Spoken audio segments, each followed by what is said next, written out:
What's up, everybody? Welcome to a special edition Gun News Weekly Friday night. I'm here with Eric from the Gear Locker. What's going on, Eric?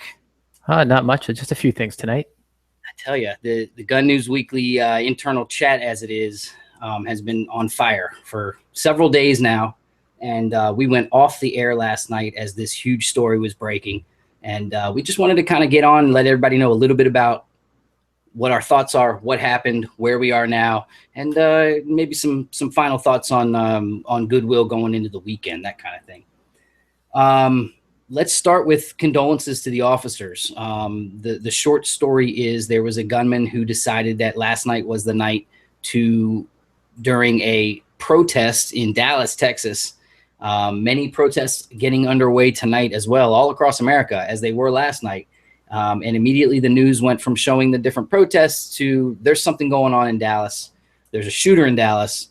And with the advent of social media, all of a sudden the live streams, the Twitter, everything started blowing up. We started getting all kinds of random information, all kinds of confirmed information, so many different things to talk about. But let's first talk about the fact that this guy actually slaughtered 5 police officers. One was a DART agent, Dallas area transit. But regardless, 5 people who wake up every day and hope to do good in the community and come home to their families, and were there protecting protesters and protecting the public in that setting, high tense setting, because the 2 days prior we had these 2 shootings that were once again via social media streamed online. Eric, let's talk about some of these gentlemen who are no longer with us real quick. And for those that don't know, a total of 11 police officers were shot last night. And like Kevin was saying, 5 of those have were killed. And Kevin, I think you've got that list, right? Yeah, they all look like family men. First one was Brent Thompson. He was with the DART system, and he's worked with them since 2009. Our condolences once again to Brent Thompson's family and friends. The second one was a 32-year-old Patrick Zamarripa. You got it right. Did I? Thank you very much. And this is the guy, I believe. He was a veteran. I believe he served 2 or 3 tours in Iraq. There you go. And there's some irony in that, too. Third up, Michael Kroll, 40 years old. Another officer, 9 years after moving to Texas from Michigan. Michael Smith, 55 years old, father of 2 young girls, served as an Army Ranger and went on to attend the Lamar Institute of Technology. Lorne Adams he was the 4th officer that had been killed. He was a police. His wife is a police detective, according to the Washington Post.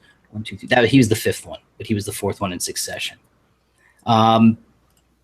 What happened? All of a sudden I got the news that they said that there was multiple snipers shooting and from multiple directions and cutting people off and this, that, and the other. Turns out that it sounds like this guy had some background and ended up going from spot to spot. He just didn't stay in one place and shoot people. And I think that added to the confusion. You had you had protests going on, so you had a lot of activity outside. You already had reports of gunfire in the crowd or by the crowd. IBC root beer, gotta go with that. Just want to make sure everyone knows I'm not drinking on the job tonight. And then you had reports of shots coming from a garage, and this, I don't know the timeline, but there was also the shooter also shot a police officer point blank in the head. There's the one video. And there's the one video. If you want to throw me the link, we can take a look at that one, because that's the one that as soon as I saw that, I said, this is not some bunch of dudes or thugs that are trying to disrupt a protest and make this a big thing. This is someone or a group of people, and this is a terrorist attack. And that's kind of where I wanted to switch. You go to just any random news source online, and it is bomb making materials, rifle found in the shooter's home. Author says this is an act of terrorism. Another article, America at war with itself. Another one, how to talk to your kids about violence. I think that there's just a lot of people that are coming home on a Friday night, and I was just outside taking the trash out, literally had to look at my watch and say, wow, we got to go live. And I was talking to my next door neighbor, who happens to be a black man who happens to be a firefighter in the Fort Lauderdale area. And we were just talking, and I think there was the general sense was, what the fuck is going on in America right now? And the social media feeds and the divisiveness. I really just want to cover unity versus divisiveness at some point in this one, Eric. I don't really know how to go there. But I wrote down 2 key words. Sure. Something like this happens and everyone wants to explain. They want the explanation of what happened. And then they want to blame. Yes. They wanted easy too. Yes, I heard, and he and I joked about it because we were having this quick conversation about blame, and he and I both heard the same thing before we took the trash out. The news went to the commercial saying XYPD or whoever the heck it is says that Hillary Clinton is the reason that this happened last night in Dallas. Stay tuned. And I said to him, I've never seen the media so divisive. I've never seen them try to make it so pick a side. You're either with the cops or you're with the bad guy. But the bad guy is what again? He was an army. But no, I'm talking about the bad guy. Yeah. The other things, you know what I mean? So that we were talking about the psyche of all of it in everyone, whether you're a black person or a white person in America today. And his whole point was, this is crazy how we're looking at this, Kevin. This is what he said to me. He said, it shouldn't be you're black, white, gay, Arab, Catholic, Jewish. It shouldn't matter. It should be you're a person.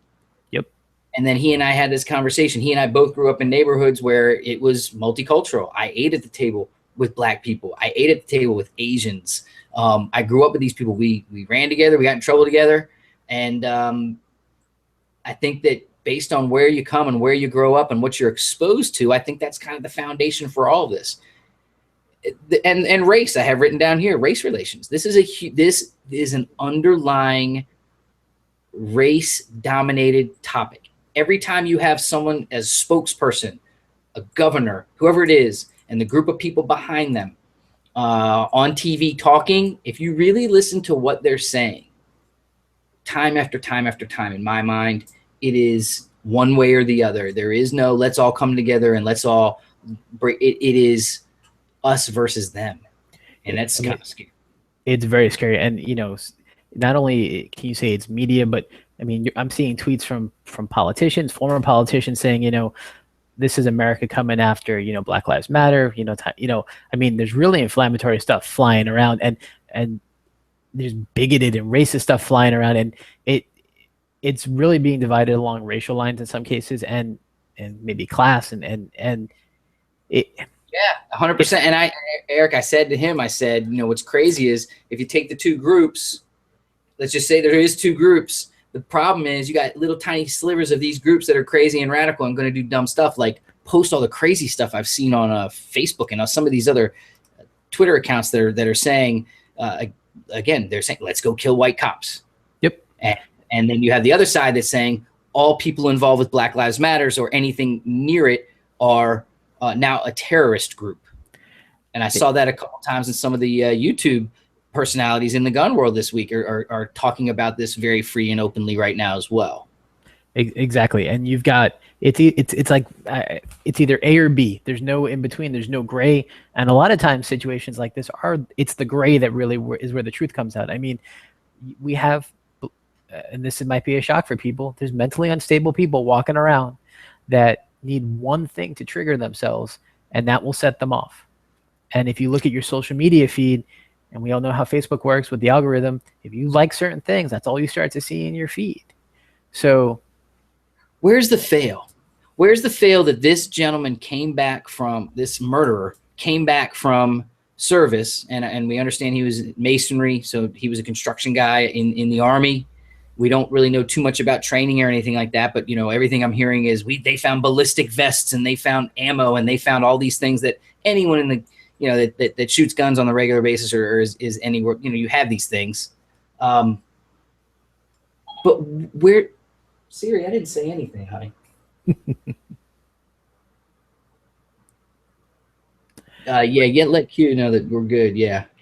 If he can jump in, I'm sure he has a different opinion on some of this stuff. If you don't mind, Eric. Yeah, I got it. Where I was going with that thought, I'm sorry. Where the fail was? Where did we fail this guy? That he came home, because I think there's probably going to be some talk about PTSD. Maybe he went through some things that were that dramatic, but the system failed him. Something failed this guy that he came back to the States and got to the point where he got up in an offensive position where the timing was right. He said, "Oh my God, there's going to be a protest tonight over these shootings. I'm mad about these shootings. I'm mad about this world. Time for me to go do these things." Right. And it may not be one. It could be multiple levels. It could be he felt disenfranchised leaving the military. It could have been he was disenfranchised in the military. I mean, we're not going to know because he's not here. Right. We're not. And think about that too. He went on this rampage because that's what it was, the deadliest since 9/11, from a police officer for the killing of police officers, and the Dallas SWAT department had to use their EOD robot not to disarm something, but they had to use it in an offensive manner because he wasn't coming out. Let's talk about that. So they negotiated with him. He made it clear. Again, I'm going by what's been reported, and I'm assuming that the stuff that's getting on the mainstream media has been vetted to the point that it's getting on the mainstream media. We know they missed, but at this point, there's some common threads. And they all say that he got to a point where he barricaded himself, continued to have gunfire battles with them, let them know that he was prepared to fight it out. They chose to, real quick, hold on. They chose to use a robot to kill him rather than tear gas him. I mean, maybe they tried these things. I don't know. I haven't heard. That was my initial thought was, wait a minute, they droned him? I mean, who knows? I know they said for many hours they negotiated with him. I've heard he was singing back to them, and I get the impression we'll never know all of the conversations back and forth and what was done, but that it was made very clear that the only way he was going to come out was dead, and that they probably did that risk analysis of that if we send officers in, what's the likelihood of one of them getting shot? We already lost 11 people. Right. And the one thing we can share that we do have some inside sources on some of these stories that break out. And one of the things that we were allowed to talk about, or at least share, is the fact that this guy was prepared. He had a med kit. Sounds like a med kit, and took care of himself at some point to continue to be able to fight. Right. He had food, he had water. It sounded like he was prepared for the long haul, whatever that may be. At one point, I heard he had so much ammo that people said that mags were falling out of his pockets when he ran by them or something like that, or ran near him. Did you see that or hear anything about that? I didn't, but a lot of times when people hear that stuff, it's in this, it's a lot of stuff, a lot of people running on, a lot of things going on, a lot of people running around, screaming, gunfire, echoes in the buildings. Chaos. Exactly. That's chaos in a city in America. And that's what I'm fearing for these upcoming conventions and all these other things, because you're hearing the groundswell of, you know what, once again, those two sides, those slivers, they're saying it's time. We're gonna fight this and we're gonna do that. And I don't know, the race relations thing in America is I think the underlying issue here. We need to talk about that more and be way more upfront about it. You've got it. It's not just black versus white. You've got class involved into it as well. You've got a segment of the population that feels they've been left behind because of technology and outsourcing of jobs and education, and why do immigrants have jobs when I don't, or why do minorities have jobs when I don't? Couldn't it be any aspect of America, whether you're frustrated dealing with an insurance claim, or frustrated trying to buy a home, or frustrated with the job that you have where you can't get any further, but Johnson, who did something stupid, got ahead, and you sat there and you got to eat that every morning when you see that guy? I mean, there's a lot of things that can set off the average dude in America. And I think that this is happening to a lot of people, and they come home on a Friday night and they kick up and drink a beer and know that, Saturday's the day, then comes Sunday, but shit, Monday's around the corner. Here we go again. Back to the grind. Exactly. And people are pissed, and it's summer and people are talking about it. It's hot. It's summertime. Once again, these protests are going on as we speak right now. We didn't want to go too long tonight, maybe a couple more minutes, but Eric, any other thoughts that come to your mind thinking about this situation? I woke up this morning, I saw this, and I was moved to tears. I got like goosebumps, and I was crying this morning. And I know I have friends in law enforcement, and I texted a couple of them, wish them good luck and wish them be safe today. And Let's be law real. enforcement, There was other shootings today. There was Tennessee and Missouri. There Missouri, were was there something in Florida too, like an active shooter down in Miami it was or? a it was I'm sorry, that was at the Children's Hospital. They did evacuate, but it was not an actual situation. It was a false. It was a prank. It was a prank. That's a great Um, prank. Awesome. yeah, fantastic, right? At the Children's Hospital, you jerk. Um, I'm just, it's, if anything, people have asked, what do we do? One, you always just be aware, have like almost street smarts, just be aware of your surroundings, aware what's going on. Um, we had Caleb on last night, get that medical training. So if something does happen, you have something to do, just some awareness. But you know, it, it's okay to disagree too. We don't have to live in a society of absolutes. It's okay to have compromise. It's okay to discuss things. And that's what's great about our country. We get to discuss things and we don't get to go to jail if we don't have the opinion. Angry that you want to feel violent just because someone doesn't agree with your political views. Yeah, that's new. I grew up and we had vigorous debates, political debates as growing up, and we never threw fists and we never got violent. We agreed to disagree and we moved on, and it was good to go. True. Well, I hope everybody has a safe weekend out there. If you're going to go join one of these protests, please use precaution. Please keep your eyes open. The truth of the matter is, that was the other thing I want to point out. Don't forget, what was the one where two cops were assassinated sitting in their cars? Just two. That was in Brooklyn or New York 2 years ago. And that was in response to something similar like this, correct? Actually, that was a year ago this week, I think. Actually, yeah, they were up. They were two. It was an Asian officer and a white officer. They were sitting in the car, and undercover guy came up behind him and shot them both in the head. Right. Did they ever catch that guy? They did. So, if you're a cop, be extra vigilant. Sounds like they're teaming them up. Sounds like they're having more two-man patrols than one-man patrols, which is great. You can always have someone looking over your shoulder. That's a good thing. We're in favor of good cops. There needs to be law enforcement in a polite society in America. Justice needs to be served when justice needs to be served on bad cops at the same time. I have friends who are police officers, who are trainers, and I'm reading what they're saying, and I can't imagine being in their shoes because I get a little sense of what that danger is that they deal with, what that, again, the thin blue line is that they need to operate within. And it's something that is real, and their lives are threatened and their lives are at risk all the time. And a lot of them just want to be good people, serve the community, and go home to their families. There are a lot of cops like that. And let's not forget that it's not everyone acts one way. They're good cops, and if this brings on a debate about training and questions and stuff, you know what? Let's try to find. I hate to say it, but try to find some of the positives. Try to find ways to move on. I mean, you have these shootings, at the same time, Eric. I'm sorry for interrupting. Go ahead. Go ahead. No, go ahead. I had popped some caffeine before we went on just to make sure I was on point. Good call. Pop it. I drank. Good call. To the point that I lost my train of thought. Go ahead, finish your thought. I'm sorry. I mean, I think it's going to bring a debate about training, like first aid. Like, if an officer uses deadly force and the scene is secure, do they render first aid? I mean, let's try to find things that we can do to improve policing, improve law enforcement, improve how we interact with law enforcement. Let's not just go to our corners and fight it out, because no one's going to win that way. Good call. I thought about it. Just like there are good cops that want to go home, there are plenty of great Americans that, despite what their appearance is, absolutely have the right to go out on the streets and protest and have their voice heard and be a part of an assembly of people who believe in one thing and want to have their voice collectively heard. Exactly. Now, they also should all go home and do their research on really what the numbers are.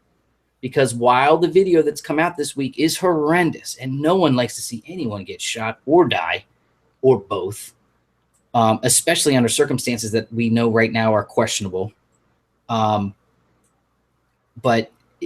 we need to take time to get all the facts, but also to look at all of really what's going on and what the real numbers are. And there's lots of conversations to be had, and next time we will have them. again, with some of our co-hosts. I'm sure we're going to be talking about this one next week, Thursday night next week. Definitely. Cool, man. That's all I had. How about you? I'm good. All Cool. done. A quick half hour. I hope everybody has a good, safe weekend. Thanks for watching Gun News Weekly. Please check us out every Thursday night. Please support our sponsors. Once again, Eric from the Gear Locker. Appreciate it, bro. Thanks for having me on, man. Got it, man. We'll talk soon. And everybody have a safe weekend. Peace. We're out. Take care.